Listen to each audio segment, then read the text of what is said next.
Hello students and friends, माँ Pitambara chemistry YouTube channel में आपका हार्दिक स्वागत है। Good evening all students. अब तक हमने 2 वीडियो सॉलिड स्टेट से रिलेटेड पढ़ा चुके। उसमें हमने क्रिस्टलीय ठोस तथा क्रिस्टलीय ठोसों में अंतर बताया था। अब बात करेंगे हम कि क्रिस्टलीय ठोसों का जो शीतलन वक्र है वो कैसा होता है और क्रिस्टलीय ठोसों में विषमदर्शकता का गुण कैसे पाया जाता है उसके बारे में चर्चा करेंगे। ठीक है, तो शीतलन वक्र के बारे में पढ़ेंगे हम पहले। शीतलन वक्र, ठीक है, इसको कहते हैं कूलिंग कर्व। क्रिस्टलीय ठोसों के लिए शीतलन वक्र कैसा आता है? क्रिस्टलीय ठोसों के लिए क्रिस्टलीय ठोसों का शीतलन वक्र किस प्रकार से आता है? ये असतत प्रकार का आता है। कैसा? असतत। ये ताप व समय के मध्य ग्राफ खींचा जाता है। ताप व समय के मध्य जो ग्राफ खींचा जाता है वो शीतलन वक्र कहलाता है। शीतलन वक्र कूलिंग कर्व क्या होता है? ऐसा वक्र जो तापमान तथा समय के मध्य खींचा जाता है उसे शीतलन वक्र कहते हैं। शीतलन वक्र कूलिंग कर्व कहते हैं। That graph which plotted between temperature and time. ठीक है, तो शीतलन वक्र क्रिस्टलीय ठोसों के लिए देखेंगे तो ये क्रिस्टलीय ठोसों का शीतलन वक्र कैसा आता है? क्रिस्टलीय ठोसों का शीतलन वक्र ये असतत आता है। कैसा आता है? असतत। कैसा आता है? क्रिस्टलीय ठोसों का शीतलन वक्र असतत आता है। कैसा आता है? असतत। ठीक है, ऐसा क्यों? माना कि ये ठोस पदार्थ है, ये अपनी गलित अवस्था से, कौन सी अवस्था से? गलित अवस्था से यहाँ बी और सी स्थायी अवस्था में पहुंचा। यहाँ अवस्था इसकी गलित से द्रव में होगी। गलित से किस में होगी? द्रव में। ठीक है, और लास्ट में ये टेम्परेचर डाउन हो जाएगा तो ये द्रव हो जाएगा। क्या हो जाएगा? द्रव। मतलब क्रिस्टलीय ठोसों का मैंने आपको पहले ही बता दिया था कि क्वथनांक क्या होता है? निश्चित होता है। गलनांक निश्चित होता है। क्या होता है? गलनांक निश्चित होता है क्रिस्टलीय ठोसों का। ओके, ये बताया था। मतलब ये निश्चित ताप पर गलेंगे, फिर गलेंगे तो जैसे ही ये गलने के बाद ये द्रव में बदलेंगे तो पूरा ठोस जब एक साथ गलित से द्रव में बदलेगा तो वो तापमान स्थिर रहेगा। उसका क्या रहेगा? स्थिर। वो स्थिर ताप बी से सी बिंदु पर रहेगा। ये बी से सी बिंदु पर स्थिर ताप रहेगा। क्या रहेगा? स्थिर ताप। बी से सी बिंदु पर क्या रहेगा? स्थिर ताप रहेगा। और इस स्थिर ताप पर यह बी से सी अवस्था में बदल जाएगा। तो ये ऐसे ही फिर उसके बाद द्रव जब बदलेगा तो द्रव के बाद फिर उसका तापमान और भी कम हो सकता है। अगर उसे खुला छोड़ देंगे, ठंडा होने देंगे तो उसका तापमान और डाउन हो सकता है, तो द्रव ही रहेगा। तो आप देख रहे हैं कि क्रिस्टलीय ठोसों का शीतलन वक्र कैसा आया? असतत आया। लेकिन अक्रिस्टलीय ठोसों का जो शीतलन वक्र आएगा वो कैसा आता है? सतत आता है। तापमान और समय के मध्य जो ग्राफ खींचेंगे वो अक्रिस्टलीय ठोसों के लिए सतत शीतलन वक्र आता है। सतत। कैसा वक्र आता है? सतत शीतलन वक्र। ठीक है, कंटिन्यूअस कूलिंग कर्व आता है शीतलन वक्र। ऐसा क्यों? हम इसको एक एग्जाम्पल से समझ लेते हैं। कांच। एक एग्जाम्पल लेते हैं। कांच को आप पिघलाएंगे तो उसका कोई निश्चित तापक्रम नहीं होता जिस ताप पर वह कांच पिघल जाए। आप उसको पिघलाएंगे तो उसके अलग अलग ताप पर अलग अलग घटनाएं होंगी। वो धीरे धीरे अलग अलग ताप पर पिघलता चला जाएगा, जिससे उसमें लगातार ये धीरे धीरे पिघलता जाएगा। कहने का मतलब है उसका तापमान लगातार डाउन होता जाएगा। किसी निश्चित ताप पर वो नहीं पिघलता। धीरे धीरे उसका तापमान इस तरह से ये परिवर्तित होगा। कहने का मतलब है कि उसको पिघलाएंगे तो वो धीरे धीरे पिघलता जाएगा, पूरा का पूरा धीरे धीरे पिघलेगा। तो इस तरह से इसका शीतलन वक्र कैसा आएगा? सतत आएगा। कैसा आएगा? सतत। लेकिन क्रिस्टलीय ठोस अलग अलग ताप पर अलग अलग घटनाएं करते हैं। उसको जब पिघलाएंगे तो एक निश्चित ताप पर पिघलेगा। शुरुआत में उसको गला रहे हैं, गलने के बाद फिर जैसे ही उसका एक निश्चित ताप आएगा तो गलित अवस्था से सीधा द्रव में बदल जाएगा, पूरा का पूरा एक निश्चित ताप पर बदलेगा। फिर उसके बाद उसको छोड़ देंगे तो उसका तापमान और डाउन हो जाएगा। कहने का मतलब है क्रिस्टलीय ठोसों का शीतलन वक्र असतत आया, असतत, और अक्रिस्टलीय ठोसों का कैसा आया? सतत आया। ओके, मैंने एक कांच का एग्जाम्पल बताया कि कांच को आप गलाएंगे तो वो अपने धीरे धीरे धीरे धीरे कांच गलता है। लेकिन उसी स्थान पर अगर हम शक्कर ले लें तो शक्कर को गलाएंगे तो एक निश्चित ताप पर एक साथ गलता है। ऐसे ही आप अक्रिस्टलीय ठोस में प्लास्टिक ले लो, रबर ले लो, ठीक है, पनीर है, और जो सर्दियों में जम जाता है घी ठोस हो जाता है, उसको हम गलाएंगे तो वो धीरे धीरे गलेगा और उस पर तैरेगा। ठीक है, तो ऐसी प्रघटनाएं धीरे धीरे होती हैं, उसमें किसी निश्चित ताप पर नहीं होती। तो वो इसलिए उसका शीतलन वक्र लगातार ऐसे डाउन होता जाता है और शीतलन वक्र सतत हो जाता है। ओके, जबकि क्रिस्टलीय ठोसों का एक निश्चित ताप पर घटना होती है, निश्चित ताप पर पिघलेगा, फिर वो स्थिर ताप पर द्रव में बदलेगा, फिर वो द्रव से नीचे डाउन हो जाएगा। और ओके, तो याद करो क्रिस्टलीय ठोसों का शीतलन वक्र कैसा आता है? असतत, और क्रिस्टलीय ठोसों का कैसा आता है? सतत। याद रखें, इसको कंपटीशन में बहुत आता है। ओके, इसके बाद हम बात करेंगे कि विषम दैशिकता का गुण किसमें पाया जाता है। विषम दैशिकता का गुण क्रिस्टलीय ठोसों में पाया जाता है। विषम दैशिकता का गुण किसमें पाया जाता है? क्रिस्टलीय ठोसों में पाया जाता है। विषम दैशिकता, विषम दैशिकता, विषम दैशिकता को कहते हैं एनआइसोट्रॉपी। एनआइसोट्रॉपी, ये विषम दैशिकता का गुण किसमें पाया जाता है? क्रिस्टलीय ठोसों में पाया जाता है। तो इसको हम कैसे परिभाषित करेंगे? क्रिस्टलीय ठोसों में विभिन्न भौतिक गुण जैसे चालकता, प्रतिरोधकता, अपवर्तनांक,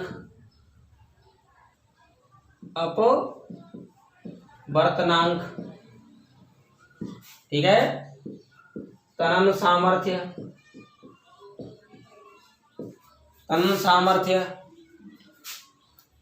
ठीक है, इत्यादि के मान सभी दिशाओं में अलग अलग प्राप्त होते हैं। इस परिघटना को विषम दैशिकता कहते हैं। क्या कहते हैं? विषम दैशिकता कहते हैं। इस परिघटना को क्या कहते हैं? विषम दैशिकता कहते हैं। ऐसे क्रिस्टलीय ठोस विषम दैशिक कहलाते हैं। क्या कहलाते हैं? विषम दैशिक कहलाते हैं। ऐसे क्रिस्टलीय ठोस क्या कहलाते हैं? विषम दैशिक कहलाते हैं। ओके, घनीय क्रिस्टल निकाय, घनीय क्रिस्टल निकाय जैसे NaCl, KCl, Ag, ठीक है, हीरा, ZnS इत्यादि को छोड़कर सभी क्रिस्टलीय ठोस विषम तैस्कता दर्शाते हैं, विषम तैस्कता दर्शाते हैं। ओके, आई बात समझ में? मैंने आपको ये लिखाया कि घनी क्रिस्टल निकाय, 7 प्रकार के निकाय बताऊंगा, ठीक है, तंत्र या क्रिस्टल समुदाय बताऊंगा। तो उसमें से घनी क्रिस्टल निकाय या घनी क्रिस्टल तंत्र में कौन कौन से आएंगे? NaCl, KCl, नमक, पोटेशियम क्लोराइड, चांदी, हीरा, जिंक सल्फाइड इत्यादि को छोड़कर सभी जो होंगे क्रिस्टलीय ठोस वो क्या दर्शाएंगे? विषम तैस्कता दर्शाएंगे, ठीक है। इनमें जो घनी क्रिस्टल समुदाय हैं इनमें कौन सा गुण पाया जाता है? समतैस्कता का गुण पाया जाता है। कौन सा गुण पाया जाता है? समतैस्कता का गुण पाया जाता है, ठीक है। तो अब इनमें क्रिस्टलीय ठोसों में विभिन्न भौतिक गुण जैसे चालकता, प्रतिरोधकता, अपवर्तनांक, तनन सामर्थ्य इत्यादि के मान सभी दिशाओं में अलग अलग प्राप्त होते हैं। इस प्रक्रिया को विषम तैस्कता कहते हैं। ऐसे क्रिस्टलीय ठोस विषम तैस्क कहलाते हैं।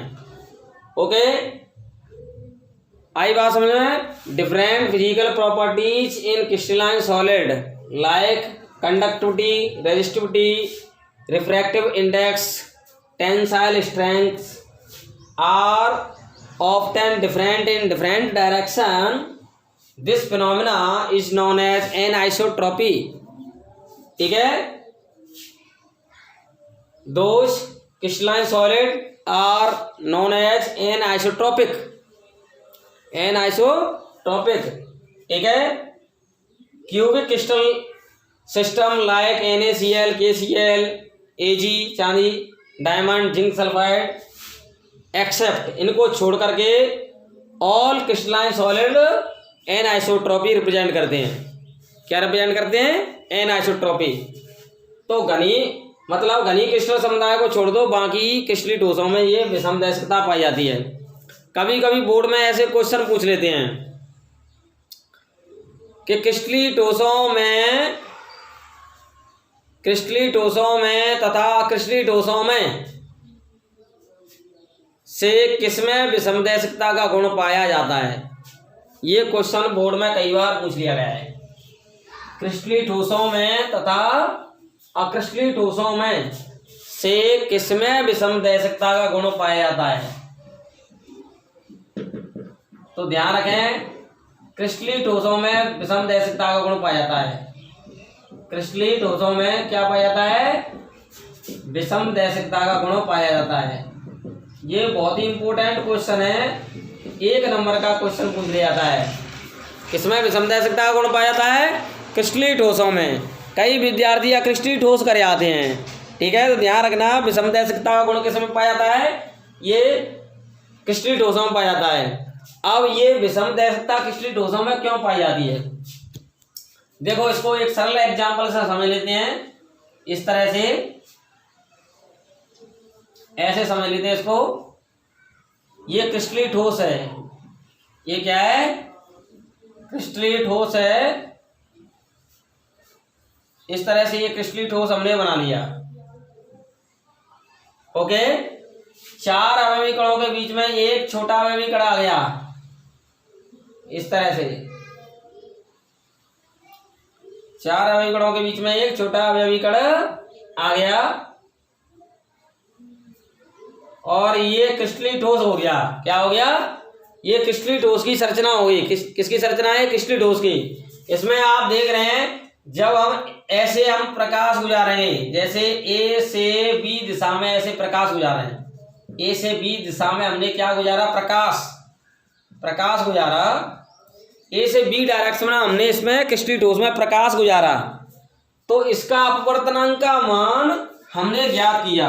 माना कि ये अपवर्तनांक का मान इसका कितना आया, 0.4 आया। ठीक है, अब हमने ऐसे प्रकाश गुजारा, ऐसे सी से डी दिशा में प्रकाश गुजारा। ठीक है, तब इसमें प्रकाश गुजारने से इसका अपवर्तनांक का मान 0.6 आया। माना कि मैं एक काल्पनिक तरीके से बता रहा हूं कि ए से बी दिशा में प्रकाश गुजारा और सी से डी दिशा में प्रकाश गुजारा, दोनों दिशाओं में अपवर्तनांक के मान भिन्न भिन्न आ रहे हैं। तो यही भिन्न भिन्न अलग अलग मान आने की परिघटना विषमदैशिकता कहलाती है। क्या कहलाती है? विषमदैशिकता। समझ में आ गई?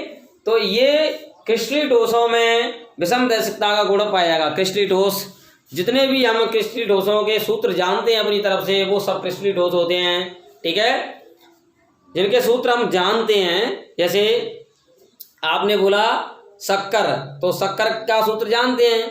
ठीक है, C12H22O11, ग्लूकोज C6H12O6, नमक। ठीक है, कहने का मतलब जितने भी जो सूत्र जानते हैं वो क्रिस्टलीय ठोस होते हैं। पर ध्यान रखना, नमक क्रिस्टलीय ठोस में ये विषमदैशिकता गुण नहीं पाया जाएगा, ध्यान रखना। ओके, शक्कर में पाया जाएगा, ग्लूकोज में पाया जाएगा। ठीक है, और भी बहुत सारे, कॉपर सल्फेट में पाया जाएगा, सोडियम सल्फेट में पाया जाएगा, सोडियम कार्बोनेट में पाया जाएगा विषमदैशिकता गुण। तो उनमें विषमदैशिकता गुण क्यों पाया जाता है कि इसमें भिन्न भिन्न दिशाओं में से प्रकाश गुजारेंगे तो अपवर्तनांक का मान भिन्न भिन्न आएगा, तो ये विषमदैशिकता गुण हो गया। तनन सामर्थ्य भी भिन्न भिन्न आएगी, चालकता भी भिन्न भिन्न आएगी। ठीक है, प्रतिरोधकता भी भिन्न भिन्न आएगी, तो इस गुण को कहते हैं विषमदैशिकता। ओके, आगे बात समझ में। तो विषमदैशिकता का ये क्रिस्टलीय ठोसों का चित्र है। ये क्रिस्टलीय ठोसों में विषमदैशिकता का चित्र है। किसका चित्र है? क्रिस्टलीय ठोसों में विषमदैशिकता का चित्र। ये क्रिस्टलीय ठोसों में विषमदैशिकता का चित्र बताया है। विषमदैशिकता समझ में आ गई। अब बात करते हैं हम समदैशिकता की। किसकी बात करते हैं? समदैशिकता। समदैशिकता का गुण किसमें पाया जाता है? अक्रिस्टलीय ठोसों में पाया जाता है। किसमें पाया जाता है? समदैशिकता। समदैशिकता का गुण, ये समदैशिकता का गुण किसमें पाया जाता है? ये अक्रिस्टलीय ठोसों में पाया जाता है। किसमें पाया जाता है? अक्रिस्टलीय ठोसों में। इसमें ठीक अपोजिट होगा। अक्रिस्टलीय ठोसों में जैसे कांच है, रबर है, प्लास्टिक है, इनमें विभिन्न भौतिक गुणधर्म जैसे चालकता, अपवर्तनांक, प्रतिरोधकता, तनन सामर्थ्य इत्यादि के मान सभी दिशाओं में समान प्राप्त होते हैं। इस परिघटना को समदैशिकता कहते हैं। क्या कहते हैं? समदैशिकता। ओके, और ऐसे अक्रिस्टलीय ठोस समदैशिक कहलाते हैं। क्या कहलाते हैं? समदैशिक। ठीक है, हाँ नवीन, बस मैं आ रहा हूं 5 मिनट में। ऐसे अक्रिस्टलीय ठोस क्या कहलाते हैं? समदैशिक कहलाते हैं। आई बात समझ में? तो ऐसे अक्रिस्टलीय ठोस कौन कौन से? जैसे कांच है। कांच में आप देखो प्रकाश किसी भी दिशा से गुजारो, कांच में, ये कांच है, इसमें किसी भी डायरेक्शन से प्रकाश गुजारेंगे तो अपवर्तनांक का मान उसका क्या आएगा? अपवर्तनांक का मान समान आएगा, एक ही आएगा, समान आएगा। तो सभी दिशाओं में प्रकाश गुजारने पर अपवर्तनांक का मान समान आएगा। इसलिए ये कांच कैसा है? अक्रिस्टलीय है और समदैशिकता का गुण दर्शा रहा है। कांच एक अक्रिस्टलीय समदैशिकता गुण दर्शाता है, क्योंकि कांच में सभी दिशाओं में से प्रकाश गुजारेंगे तो उसके अपवर्तनांक के मान समान आएंगे, विभिन्न भौतिक गुण समान आएंगे। इसलिए कांच एक अक्रिस्टलीय और समदैशिकता गुण दर्शाते हैं। ओके, तो आज की वीडियो आपको अच्छी लगी हो, इसको like, comment, share and subscribe जरूर करना। ओके, आगे की वीडियो हम आगे लाएंगे, इनको पढ़ते जाइए। माँ पीताम्बरा केमिस्ट्री यूट्यूब चैनल में आपका हार्दिक स्वागत है। बिल्कुल शुरुआत से केमिस्ट्री आप पढ़ते जाइए। Okay, bye.